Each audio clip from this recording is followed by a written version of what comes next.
Bir məsciddən gəlirdim, dini libasda, əbada, əmmamədə. Elə sərdən onu istəyirdim, bir daxilası. Bəli, mən gəlirdim, birdən yolumun qarşısına bir sərxoş adam çıxdı. Ayaq üstə dayana bilmiş, sərxoş vəziyyətdədir. Ətrafdakılar deyir ki, gəl yolumuzu dəyişək, bununla qarşılaşmayaq. Gələnə gedənə sataşır, söz atır. Dedim, yox, mən yolumu gedirəm. Deyir, dayandı qarşımda, elə o vəziyyətdə, sərxoş vəziyyətdə, divara dəyə-dəyə. Dedi ki, şeyx bir sual verim. Dedim ki, buyur.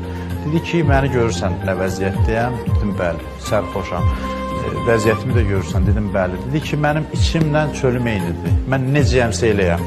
Sən ki, əba, əmmamə geyinmirsən, təsbih əlində, saqqal uzatmısan filan, sən də cavab ver görüm, içimlə çölün eynidir ya yox.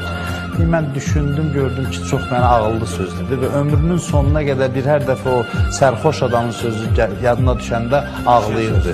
Göz yaşı tökürdü ki, doğrudan da mən göründüyüm kimiyəm ya yox. Ona görə də insanların hər gördüyümüz insanı özümüzdən üstün hesab etməliyik. Deyirlər ki, əgər o səndən yaşlıdırsa denən ki, məndən çox yaxşı iş görüb. Əgər səndən cavandırsa denən məndən az günah edib.